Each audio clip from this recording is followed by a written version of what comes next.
要不是你急着用现钱呢，咱们家那栋房子怎么也得卖它个40-50万。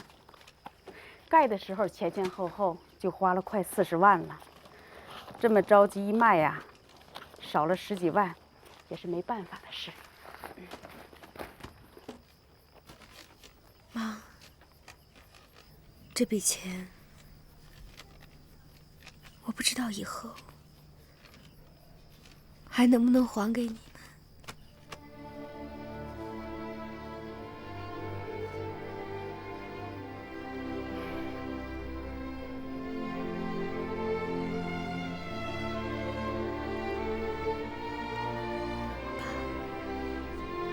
妈，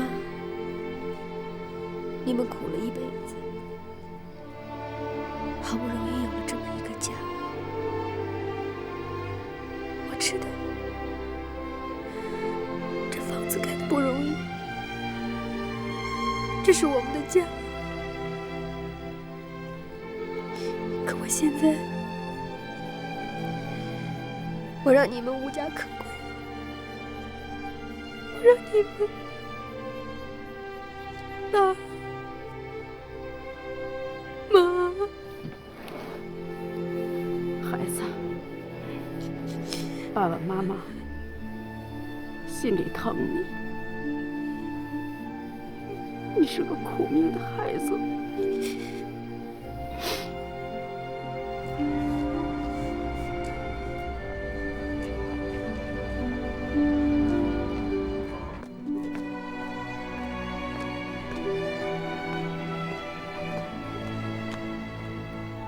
安心，你还在北京啊？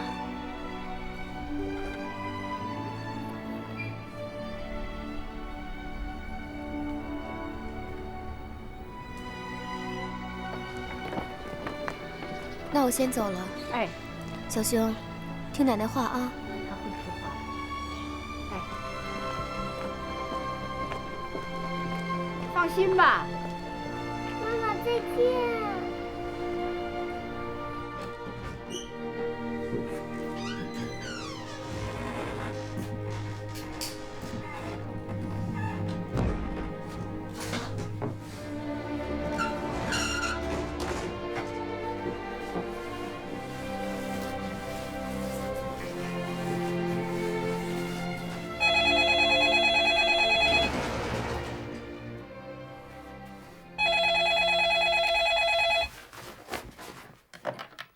喂，啊，齐律师，安心吗？有些情况我已经弄清楚了。国宁公司和刘明浩签署的那份国宁大厦中央空调的供货意向书，实际最后并没有落实给他。钟国庆这个人真是个做生意的精明人，他大概觉得刘明浩在法庭上的证词就值这些，所以我觉得我们如果从他身上再努力一下，还是有可能打开缺口的。你觉得呢？刘明浩的为人，我倒是听杨瑞说过，他有义气的一面，也有见利忘义的一面。这种人，交情和道理、义气和利益，对他都会起作用。我觉得无论从哪一方面，都有可能说动他。我们先动之以情，晓之以理，实在不行就诱之以利。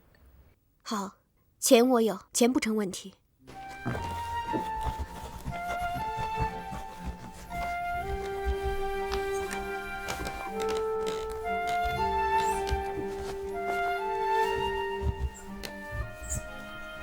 我可以保证，你原来在法庭上的证词不被指控为伪证和诬告。这点你尽管可以放心，我会处理得非常好的。但是我要求你答应我重新出来作证。关于杨瑞在饭店餐桌上收到2万块钱的过程和事实，以及事后他曾经告诉过你，边小军、钟宁都同意把这2万块钱给他作为奖金的事实，你一定要重新出来证明。我知道你跟杨瑞也不是1天2天的好朋友了，他早晚有一天会出来的。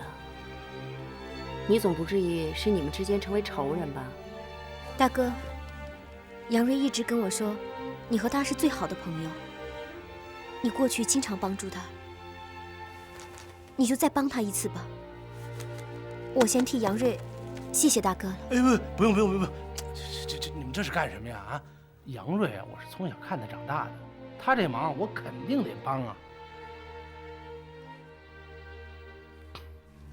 我那时候做那伪证吧，也没办法，国宁公司给我压力太大了，我要不这么做啊，他们肯定得把我弄垮了。你说我也是为了生存啊。哎，我父母啊都大了，我姐姐啊一直在生病，说我要是垮了呀，我们这一家人啊，估计连饭都吃不上。老刘，我知道了。你知道边小军住哪儿吗？边小军，我们要见他。对，你们找边小军啊。这边小军啊，跟钟家这兄妹啊一直有矛盾，他哪服钟宁啊？他对钟宁这专横跋扈的性子早就看不惯了。最近好像不知道怎么了，好像让钟国庆给炒了，不在国宁公司干了。现在让他把钟国庆兜出来，我估计没什么问题。他到底住哪儿？好像在什刹海边上吧。不过据我所知啊，他跟他老婆呀感情很淡，不经常在家。他经常开玩笑跟我们说一句话嘛，说人到中年有3大快事，一是升官发财死老婆。你说他狠不狠啊？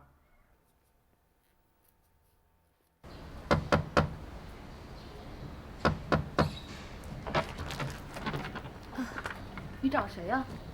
请问边小军边先生在吗？你谁呀？我找他有个事儿，是他一个朋友介绍我来的。他不在。那您知道在哪儿能找到他？甭问我不知道，他爱上哪儿上哪儿，我这还烦着呢，我还管他。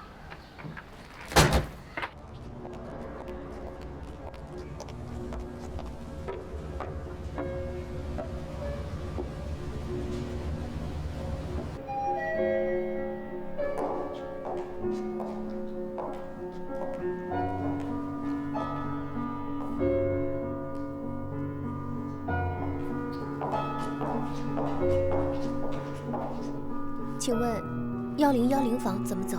你往那边瞧。哦，谢谢啊。不客气。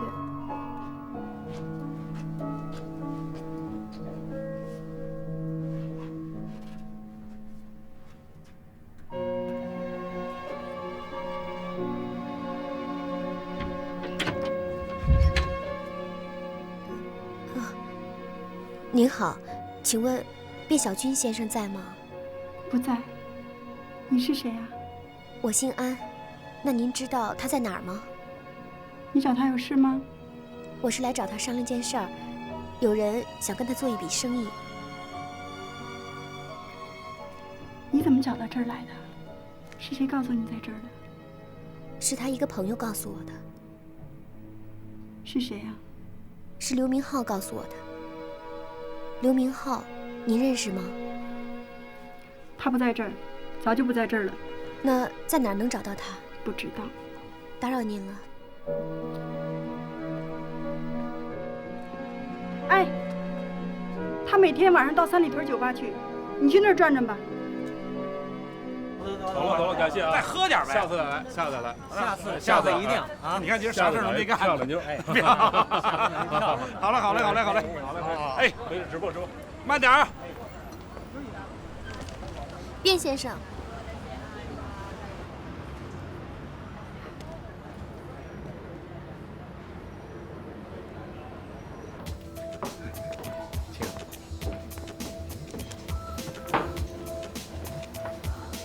哎，喝点什么呀？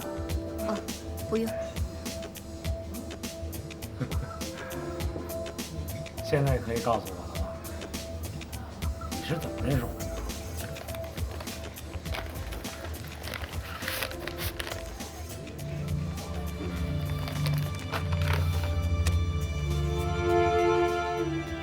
你到底是什么人？我是杨瑞的朋友。你找我干什么？想找你谈一下杨瑞受贿的案子。你找我到底想干什么？想要你说出真相。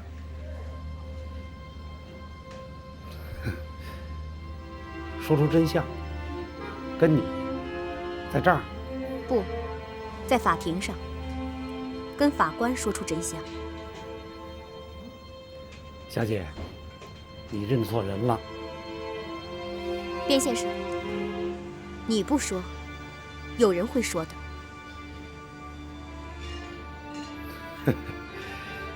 我凭什么相信你？你相信钱吗？就这些啊？小姐，你是给我设套了吧？等我收了你这3万块钱，你就可以告我受贿了。等我去法庭，把证词给推翻了，你又可以告我做伪证了。你把我当成傻子了吧？卞先生，你拿着钱，然后去见我的律师。在法庭上究竟怎么说，你可以和我的律师去商量。我的律师可以保证你不受任何法律追究。卞先生，除了钱，还有正义。你难道不相信，正义总有一天会站出来说话吗？难道事实和正义，难道一个年轻人的冤屈，对你来说，就真的一钱不值吗？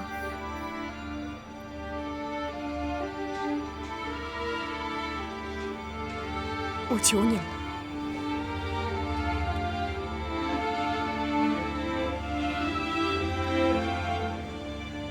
好啊，干什么事儿啊，都得图个吉利，翻1倍，咱们来个6流顺。我呀，就跟你去见律师。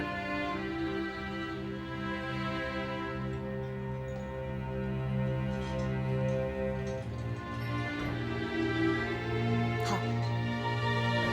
你把中国庆逼你做伪证的事儿抖了出来，其实不会给你找太多的麻烦，也不会被追究伪证罪。因为要陷害杨瑞的是钟宁、钟国庆兄妹，而不是你啊。当时钟国庆要求你在法庭上否认杨瑞曾经向你汇报过2万块钱回扣的事情，否认你曾经亲口答应把这2万块钱转发给杨瑞的事实。如果构成伪证罪，应该承担责任的是钟宁和钟国庆兄妹，而不是你，因为你和钟国庆当时是老板与雇员的关系。雇员迫老板的压力而从之，在法律上你属于胁从的角色。你知道法律上首恶必办，胁从不问，所以你不会有太多的麻烦的。我怕什么呀？反正我已经被国宁公司把职位给撤销了。光脚的不怕穿鞋的，我是舍得一身剐，敢把皇帝拉下马。我跟你说句心里话，我从心里就看不起钟国庆这种人。实际公司里很多人对他们兄妹都有意见，就说当初，钟宁准备把这笔回扣给杨瑞的时候，很多人就有想法，就是不敢说啊。很多人？这么说，除你之外，很多人都知道杨瑞拿这笔钱是经公司领导同意的了。能告诉我他们的姓名吗？我要见他们。我看没问题。最近还有好几个人被国宁公司给炒了，还有一个人是他炒了国宁公司自己走的。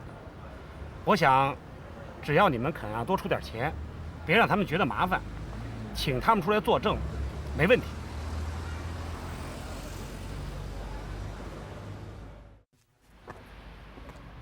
其实这个观点本身没有问题。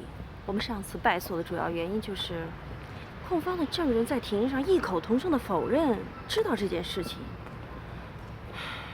所以，如果我想他们这次一起能够证明公司的负责人是同意把这笔钱给杨瑞的，那么他的暗中受贿的罪名，无论从主观动机还是从客观效果，就很难成立了。这么说，杨瑞很快就可以平反出来了。对。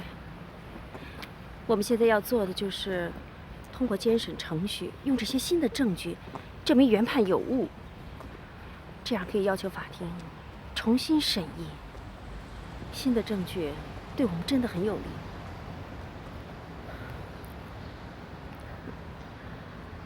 本庭认真审查了辩方提供的新的证据材料，对证人进行了调查询问。控辩双方进行了充分的辩论，并且听取了被告人的陈述。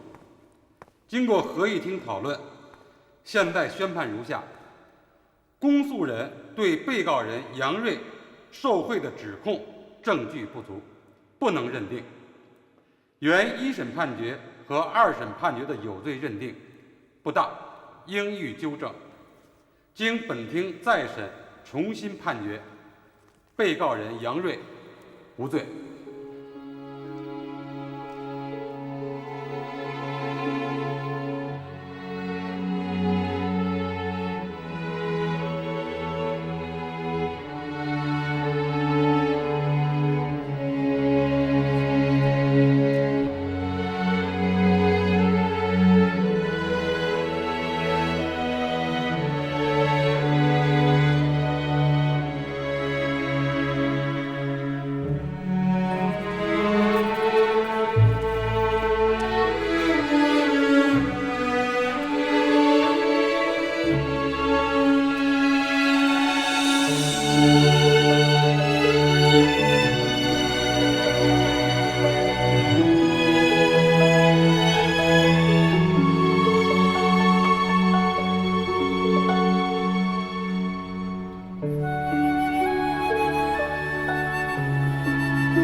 那我先走了。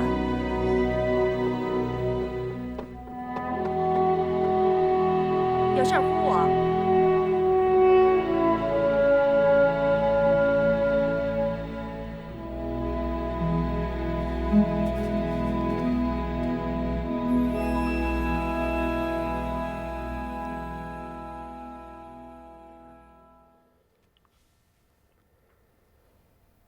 我小的时候，妈妈很宠我，老师啊、同学，还有亲戚朋友都很宠我，我享受了很多很多的爱，所以我一直是一个不懂得珍惜和体谅别人的人。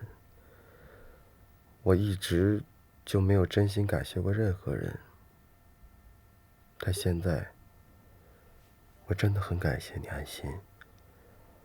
我这一辈子都会从心眼里感谢你。谢我干什么？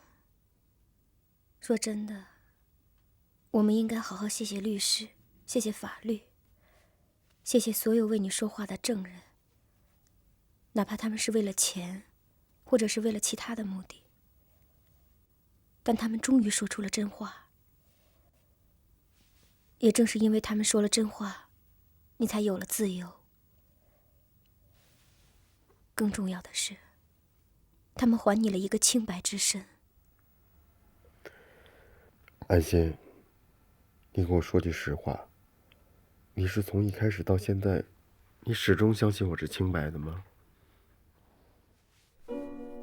我一直相信你，我相信你是清白的。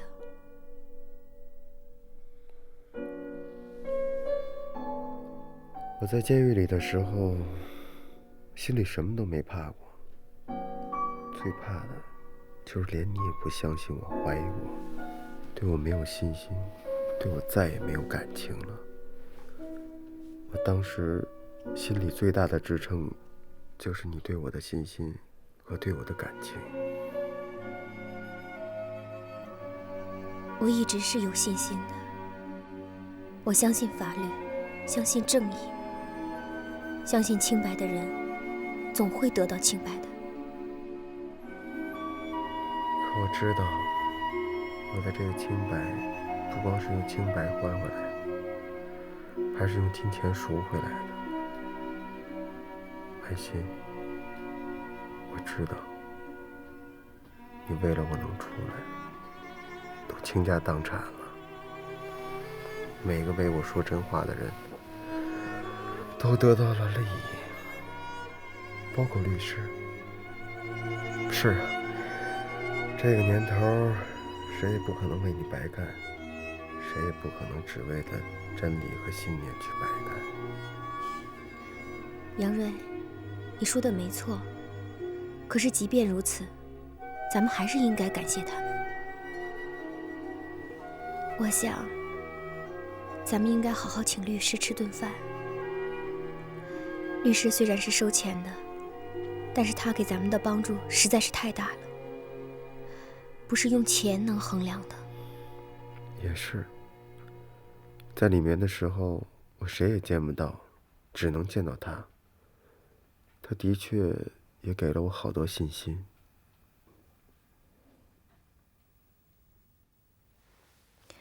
杨瑞，你出来以后，最想干的是什么事儿啊？我最想干2件事儿。哪2件？第一件，我想跟你去清缅。我特别想去见见你的爸爸妈妈，我要给他们磕头。我没能让他们的女儿过上丰衣足食的生活，反而也把他们拖累得一贫如洗。我要跪在他们面前发誓，他们的恩情，我一辈子都会报答。这个就免了吧。第2件是什么？除了见我的爸爸妈妈，你自己最想干的是什么事儿啊？和你结婚。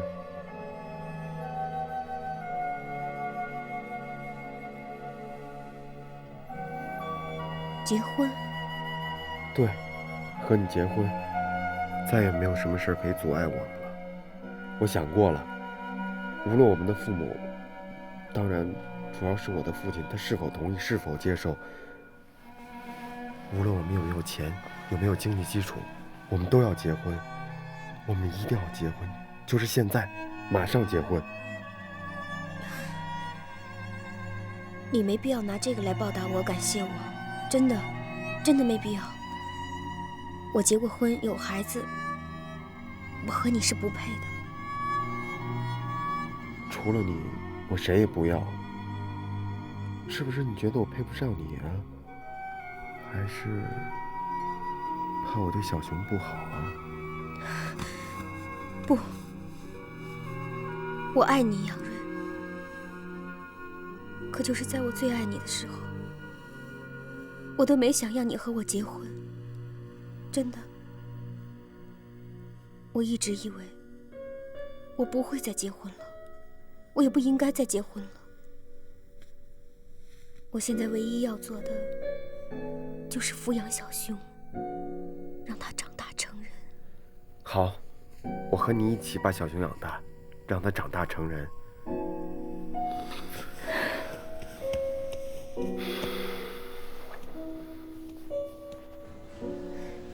妈，我要结婚了，和杨瑞。对，我们决定结婚了。妈，你和爸爸愿意祝贺我们吗？嗯，谢谢妈妈。妈，您等一下，杨瑞就在我边上。我爸妈同意了，他跟你说几句。阿姨，我是杨瑞。你知道吗？安贤非常爱你，他爱你胜过爱他自己。在这个世界上，他最爱的人除了是他的孩子，就是你了。你知道吗？我知道。你能爱他吗？就像他爱你一样。能。你能爱他的孩子吗？能。我的这个女儿啊，太苦了。我知道，你也很苦。你们能相依为命，我真的要好好的祝福你们。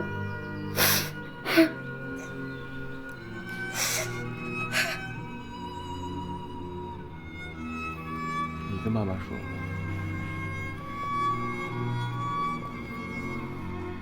妈，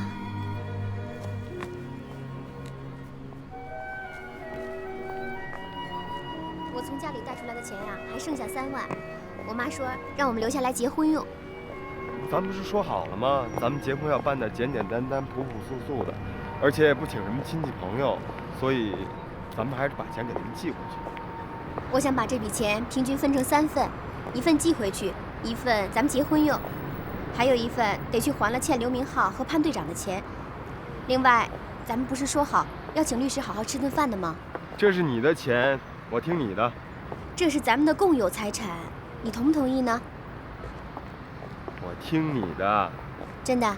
你真的什么都听我的？当然了。那好，那我要你明天买点酒，买点吃的，去看看你的爸爸。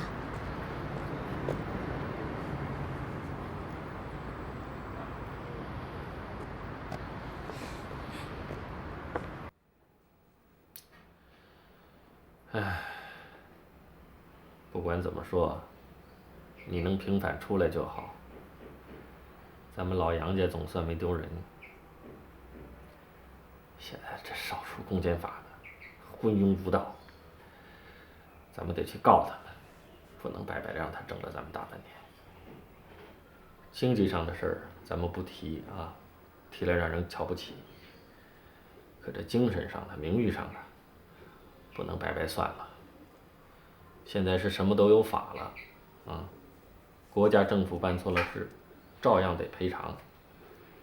现在民告官的，多数都告赢了。爸，我结婚的事儿，您到底同意不同意？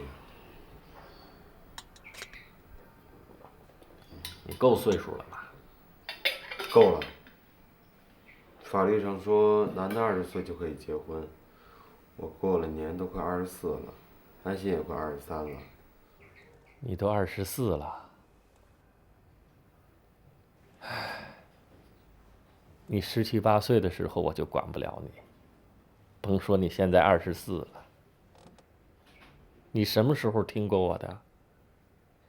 你妈在的时候你听你妈的，你妈不在你听你自己的。小的时候你还有点怕我，哎，你怕你也不听我的。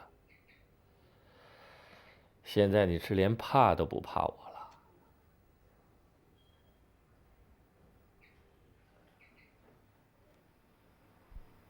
爸，那您歇着吧，我先走了。等有空我再来看你。等日子定了，我就告诉你。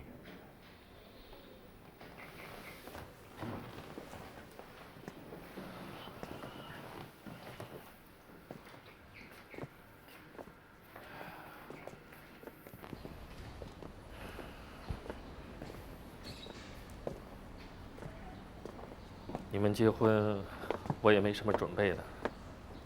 钱爸爸是给不了你了。你们现在住的那间房啊，我本来想跟楼上的一块换套大的。既然你们结婚，我就不换了。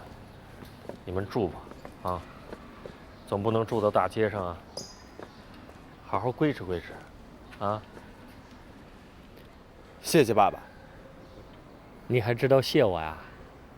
懂礼貌了是不是？不用谢，你别气我就成了。嗯。哎，你们打算在哪儿办啊？办几桌？别忘了请上你老姨啊。虽然我们好几年不来往了，这种事情还是要请一下。还有咱们那些老邻居都是看着你长大的，是不是也得请人一下？爸，我们想办得简单点儿，不想摆什么酒席了。我跟安心商量好了，想去旅行结婚，然后回来的时候给亲戚朋友发点糖。也好。安心是二婚又带个孩子，不大操大办的也好。你们悄悄的出去转一圈，办了算了。别人要是问我就说你们早办完了。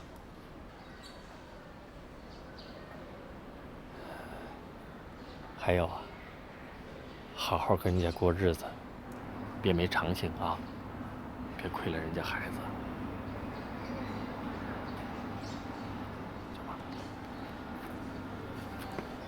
这个地方是我第一次约他吃饭，他陪我出来，就在这家餐厅。当时他可拿劲儿了，不跟我出来吃饭。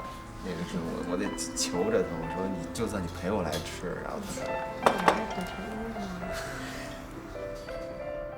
哎，杨瑞，有件事我一直想提醒你，这次中国庆中宁真的是诬陷，我认为从法律上完全构成了诬告罪和伪证罪。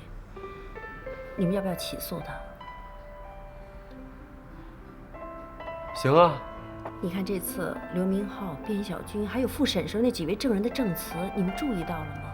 我觉得已经完全够定他的罪的了。现在关键就是你是当事人，如果你作为受害者，你要提起诉状，才能够启动这件事情。好，我起诉他们。起诉呢，这是检察院的事情，你只是作为受害者提起诉状，你可以要求检察院起诉。这个写诉状呢，还有联系证人这些事情，我可以替你去做，你放心好了。我只是觉得，一定要追究他们的刑事责任，来补偿你的经济损失。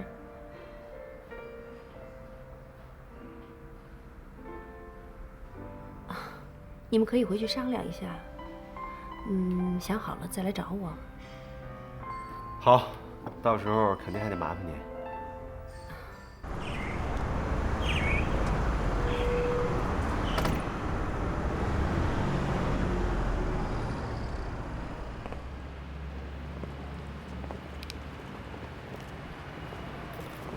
哎，这么晚了，咱们还去接小熊吗？不接了，待会儿给王奶奶打个电话。好。学生们的平均得分呢，应该说是超过20分。你今天的内容呢，完全表现出这一点。今天的50的这9得分点，理查德森、阿米纳斯、杰里森都是没有能够很好的发挥。加里森本赛季平均得分是24.6分，而且还有6个篮板球，1.6个助攻。小前锋是莱斯，主力先发出场。对，莱斯如果这个点能够发挥出来的话，对对方也是个威胁。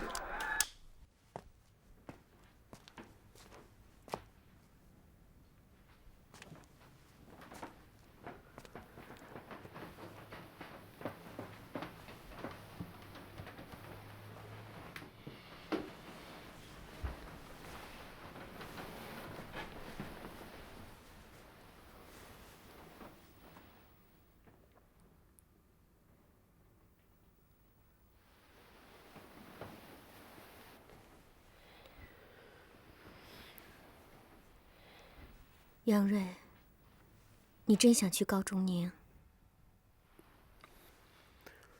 是啊，他也该当回被告了。你告他，我没意见。可是我担心你和我不一样。我跟他不认识，没有情分，只有仇恨。可你们过去是情人。谁跟他是情人啊？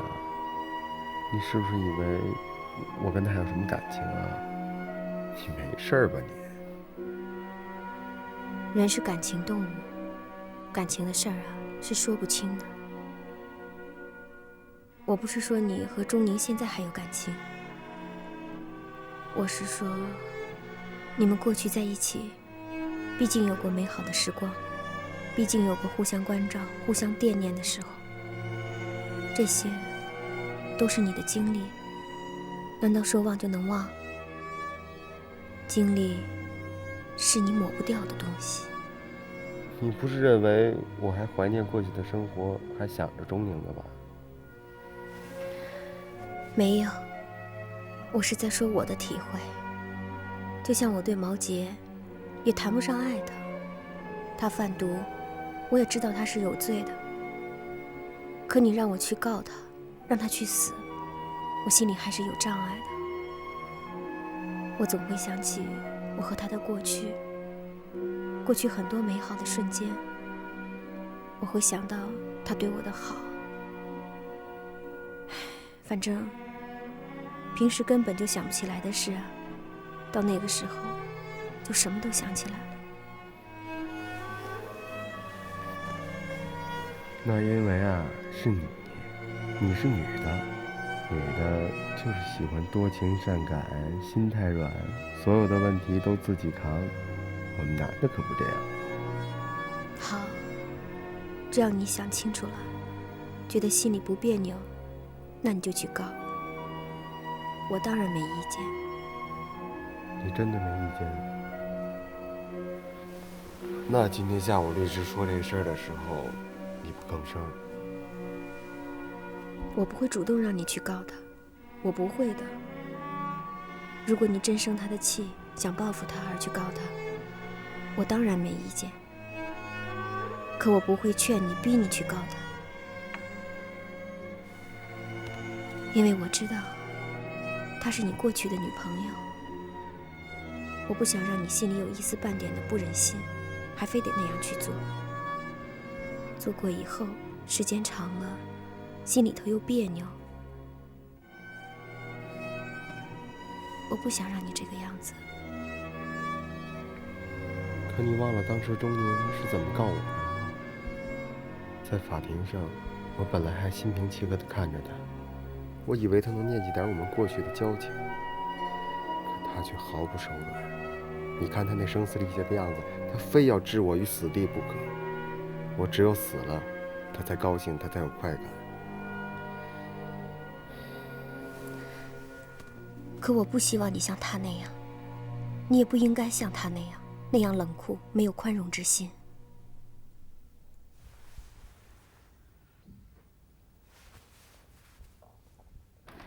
祝总，我们下星期一定约了再谈一次，好吧？一定。好。再见。再见啊。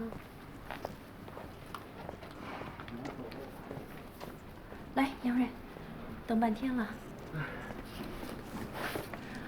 怎么样？想好了吗？怎么决定的？我决定不起诉钟宁、钟国庆了。哦。算了，放他们去吧。为什么？不为什么。你是不是有点怕他们？怕他们财大气粗，告不下来啊？不是，我不想跟他们再告来告去了，因为我和钟宁毕竟有过一段感情，而且他当时对我也不错，就算是我对他的回报吧。好的，你是当事人，这事儿你自己决定。不过我想说，杨瑞啊，你是个挺棒的男人。怎么这么说啊？从那时候你跟我说你要辩无罪，我就挺佩服你的。为了清白宁肯坐牢，一般人都不会这么选择。光看你的外表，那时候刚认识你，真没看出你是这种男人。现在我看对钟宁这事儿你处理的也蛮好的，你还是挺讲情义的嘛。其实我不太赞成，但是我能理解。我现在也理解了安心为什么那么拼了命的救你啊、捞你啊。我想他是值的。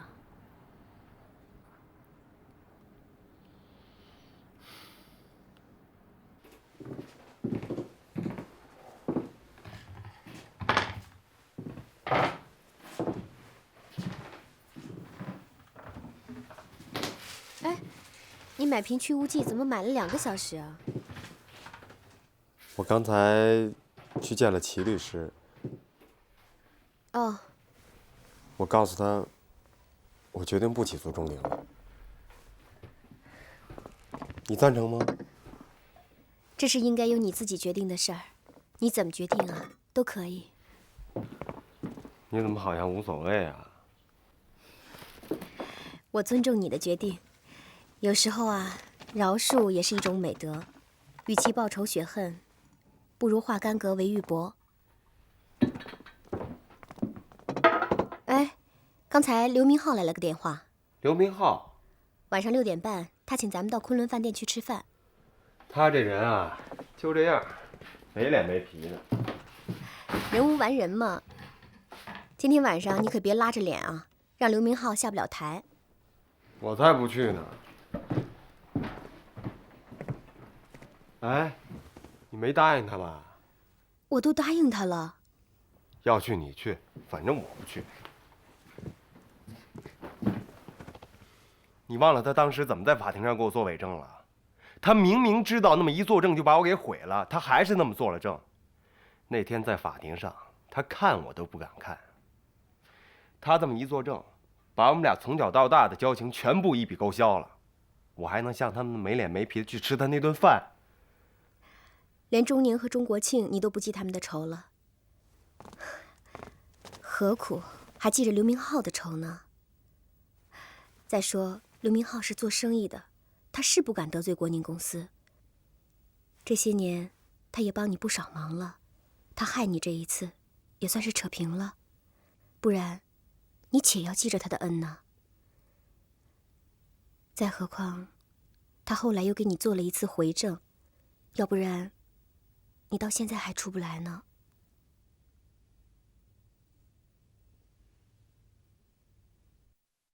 请记住冬夜里我的叮咛，请留下月光中我的希望，请让我亲吻着你的名字，请让我铭记着你的善良。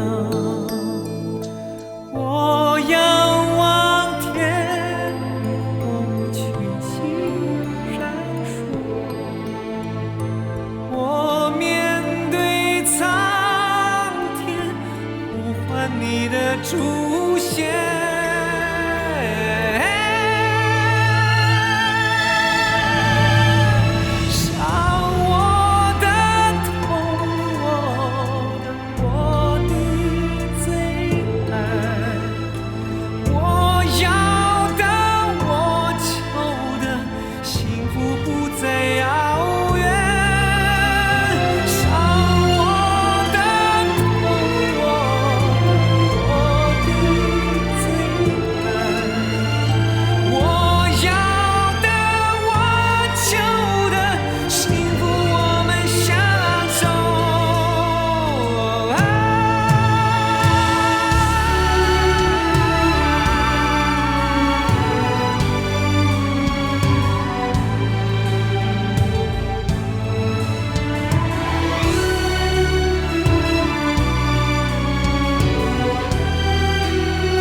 你的出现。